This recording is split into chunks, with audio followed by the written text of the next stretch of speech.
چودھری صاحب کا کاشانہ تو آج دلہن کی طرح سجا ہوا تھا۔ ہر طرف برقی کمکمے، خوبصورت پھول اور کئی قسم کی ڈیکوریشن نظر آ رہی تھی، اور تیز آواز میں ڈھولک کی تھاپ پر لڑکیاں گیت گا رہی تھیں۔ ان کے بڑے بیٹے صاحب کی شادی جو تھی، شہراز بھائی 4 بہنوں اور 2 بھائیوں میں سب سے بڑے تھے، اور نہایت ہی لونگ پرسنالٹی، والدین کے ساتھ تابع داری اولاد کی طرح، اور بہنوں کے ساتھ بھی بہت ہی پیار والا اور کیئرنگ رویہ تھا۔ چودھری صاحب اور نفیسہ بیگم بھی بہت خوش نظر آ رہے تھے، کیوں نہ ہوتے ہیں آج ان کے بیٹے کی جو شادی تھی۔ مہمانوں کی خوب گہما گہمی تھی، اور بہنیں تو جیسے بھائی کی شادی پر خوشی سے دیوانی ہوئی جا رہی تھیں۔ اپنے بننے سنورنے کے ساتھ ساتھ اپنی دوستوں کے ساتھ خوش گپیاں کرتے ہنسی کے فوارے پھوٹ رہے تھے، اور مزے مزے کے کھانوں کی خوشبوئیں بھی بھوک کو اور گرما رہی تھیں۔ یعنی خوشی کا ایسا سماں تھا کہ ہر کوئی محظوظ ہو رہا تھا، سبھی لوگ بہت انجوائے کر رہے تھے۔ مہمانوں کی گہما گہمی کے ساتھ ہم لوگ بھابھی کی رخصتی کروا کر اپنے گھر لے آئے۔ بھابھی کے آنے سے لگ رہا تھا کہ گھر کو جیسے 4 چاند لگ گئے ہیں، اور شہراز بھائی بہت خوش نظر آ رہے تھے۔ شادی کا فنکشن ختم ہوئے، بہت خوشی، بہت مصروفیت اور تھکن کے ساتھ وقت بڑا اچھا گزر گیا، اور زندگی نارمل روٹین میں آ گئی۔ غزالہ باجی جو ہم سب میں بڑی بہن تھی، ان کی تعلیم بھی آلموسٹ ختم ہو گئی تھی، یعنی وہ تعلیم سے فارغ ہو کر گھر کے کام کاج میں امی کا ہاتھ بٹاتی، اور ساتھ ساتھ دوسری بہنوں اور بھائی کا فکر کرتی، کون پڑھائی پر توجہ دے رہا ہے، کون نہیں دے رہا۔ اور نازو صاحبہ تو پڑھائی کی ویسے ہی چور تھی، ان صاحبہ کو تو پڑھائی سے ویسے جان جاتی تھی۔ باقی سارے کام بے شک کروا لو، ہنسی مذاق گپ شپ اور دوسرے کام جتنے مرضی کروا لو، پر پڑھنے کی بات نہ کرو۔ مہمان نوازی میں بھی امی کے ساتھ کام میں بہت ہیلپ کرواتی، غرض کے سارے کاموں میں آگے آگے، لیکن پڑھائی میں نازو سب سے پیچھے۔ تو یوں ہی ہنس کھیل کر اور ڈانٹ ڈپٹ میں وقت بہت اچھا گزرتا رہا۔ کبھی امی ابو کی دھمکی لگاتی کہ آج آ لیں تمہارے ابو، میں ان کو بتاؤں گی کہ نازو تم پڑھائی پر بالکل توجہ نہیں دے رہی۔ خیر، کبھی امی کے ساتھ سوری کر کے، یا کبھی ہنسی مذاق میں ٹال کر بات رفع دفع کر دی جاتی، لیکن اس کا کوئی خاص اثر نہ لیا جاتا، کیونکہ نازو کی عادات ہم سب بہن بھائیوں میں سب سے شوخ چنچل تھی، اور سب کا خیال رکھنے میں وہ سب سے آگے تھی، اور جو مرضی جتنی مرضی ڈانٹ پڑ جائے یا بہنوں کی آپس میں کوئی ناراضگی ہو جاتی تو سب سے پہلے منانے سوری کرنے میں وہ سب سے آگے ہوتی۔ ہر وقت مسکرانا اس کی عادت تھی، اور سب کے کام میں سب سے زیادہ ہیلپ کرنے میں بھی وہ سب سے آگے تھی۔ تو وقت بہت اچھی طریقے سے گزر رہا تھا۔ بھابھی کے آنے سے گھر میں خوبصورت اضافہ ہوا تھا، نہ کہ گھر کا ماحول نوک جھونک والا، کیونکہ شہراز بھائی کی طبیعت بھی اس طرح کی تھی کہ ہر رشتے کو بیلنس لے کر چل رہے تھے، یعنی ہر رشتے کا احساس کر رہے تھے، اور بھابھی بھی اچھی طبیعت کی مالک تھی۔ اسی دوران غزال آپی کے رشتے آنے شروع ہو گئے، گھر کی روٹین میں پھر تھوڑی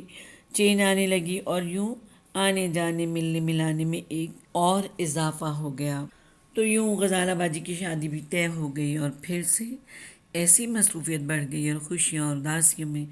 اضافہ ہونے لگا۔ خوشی تو یہ تھی نا کہ والدین اس فرض کو عزت سے ادا کرنے کے قابل ہوئے، اور اداسی سب سے بڑی یہ ہوتی ہے کہ اپنی لاڈلی کو رخصت کرنے کا حوصلہ کرنا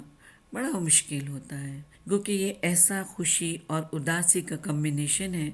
کہ اللہ کا قانون بھی ہے تو حوصلہ خود ہی آ جاتا ہے، اور ذمہ داریاں بخوبی پوری ادا ہونے کی تسلی بھی ساتھ ساتھ ہوتی چلی جاتی ہے، کیونکہ بیٹیاں ایسی چیز ہیں کہ اگر رشتوں کے ہونے میں تھوڑی دیر لگ جائے تو فکر ہوتا ہے کہ کیونکہ ہمارے معاشرے کی ڈیمانڈ میں یہ ضروری ہے کہ لڑکی چھوٹی عمر کی ہو، چاہے لڑکا بڑی عمر کا کیوں نہ ہو، اور شادی کرتے وقت ترتیب پر بھی لوگوں کو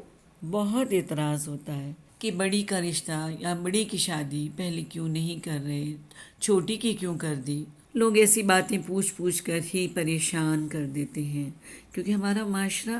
اسی طرز پر چل رہا ہے، تو اللہ کا بڑا شکر ہے کہ پہلے غزالہ آپی کا رشتہ طے ہو گیا اور والدین بھی مطمئن نظر آ رہے تھے، اور ہم تو ویسے بھی بہت خوش تھے شادی کی تیاریوں میں۔ لو آج غزالہ آپی بھی اپنے گھر رخصت ہو گئیں۔ سب کی آنکھیں پرنم تھیں، گو کہ خوشی والی اداسی تھی، لیکن اداسی تو بہرحال اداسی ہے۔ دوسرے ہی دن جب غزالہ آپی اور بہنوئی صاحب ہنستے کھلکھلاتے تشریف لائے تو سبھی بہت خوش نظر آ رہے تھے، اور غزالہ آپی تو بہت خوش اور ہنسی نظر آ رہی تھی۔ خیر، سبھی خوش ہو گئے۔ زندگی کے نشیب و فراز سے گزر کر ایک روٹین پھر سے شروع ہو جاتی ہے، کیونکہ وقت کو تو چلتے ہی رہنا ہے۔ بہرحال ہر طرح چلنا ہی وقت کا کام ہے۔ انسان نہ خوشی کے وقت کو روک سکتا ہے اور نہ غم کے وقت کو دھکا لگا سکتا ہے۔ نازوں کی شوخیاں اور تعلیم سے لاپرواہیاں اور چھوٹی بہنوں کے ساتھ ہنستے مسکراتے اور امی کے ساتھ باقی گھر کے کاموں میں ہاتھ بٹاتے وقت پھر اپنی شان سے گزرنے لگا۔ یہ عمر ہی شاید ایسی لاپرواہ ہوتی ہے کہ کسی چیز کا فکر ذہن میں آتا ہی نہیں، بلکہ یوں کہہ لیں کہ یہ احساس دلانا ہماری تربیت کا حصہ ہی نہیں ہوتا کہ بیٹا، زندگی میں ہر طرح کے وقت آتے ہیں، اور اس وقت میں کامیابی حاصل کرنا یا فرائض کی انجام دہی کس طریقے سے ہونی چاہیے، زندگی کے نیگیٹو پہلو کی کبھی تربیت نہیں کی جاتی ہے۔ اس عمر تک تو صرف یہی تربیت ہوتی ہے، شادی ہونے تک کہ سب ٹھیک ہے، یا اگلے گھر والے صرف پھولوں کی سیج آپ کے لیے سجا کر بیٹھے، یا غم کا کوئی شائبہ نہیں، آپ کے جاتے ہی سب لوگ آپ پر اپنی محبتیں نچھاور کریں گے۔ اگر کبھی یہ بھی سمجھایا جاتا کہ بیٹے، انسان کو اللہ نے بے مقصد نہیں پیدا کیا، ہر کام ہر چیز کا مقصد درست نہ ہو تو اس کا رزلٹ بالکل غلط ہو سکتا ہے۔ ایک گھر کو چھوڑ کر وہ گھر جس میں پیدائش سے لے کے جوان ہونے تک انسان پلتا ہے، دوسرے انجانے گھر کو جا کر اپنا گھر بنانے اور ان گھر والوں میں اپنی جگہ بنانے اور سختی نرمی آ جائے تو کس طرح فرائض کو نبھانا ہے، تو یقیناً اگر بار بار ان ذمہ داریوں کی یاد دہانی کروائی گئی ہوتی تو رخصت ہونے والی لڑکی کو زندگی کے نشیب و فراز سے گزرنا آسان ہو جاتا،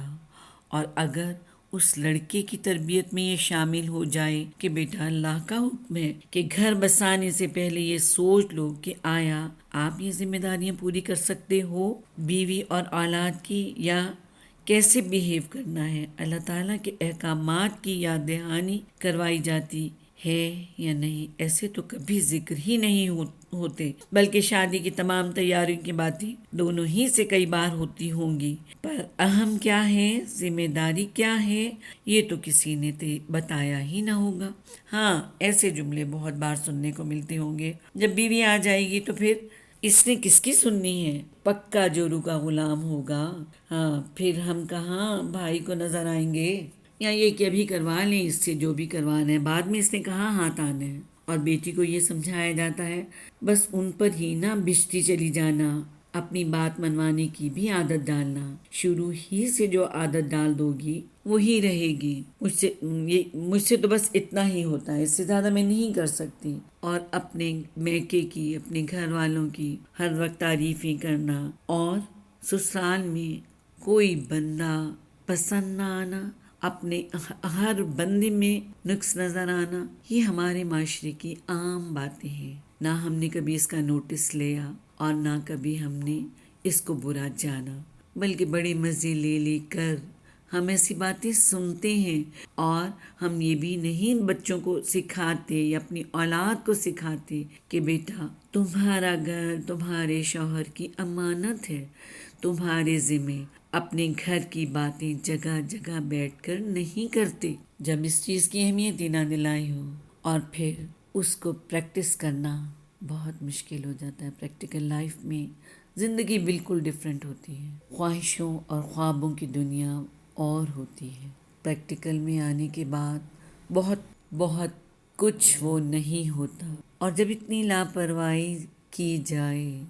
تو پھر نتائج بھی بڑے بھیانک آتے ہیں، اور اس کو نسلیں بھگتتی ہیں۔ اب اس کے نتائج کیا ہیں، آگے کیا ہیں، میں آپ کو بتاتی ہوں پھر انشاءاللہ۔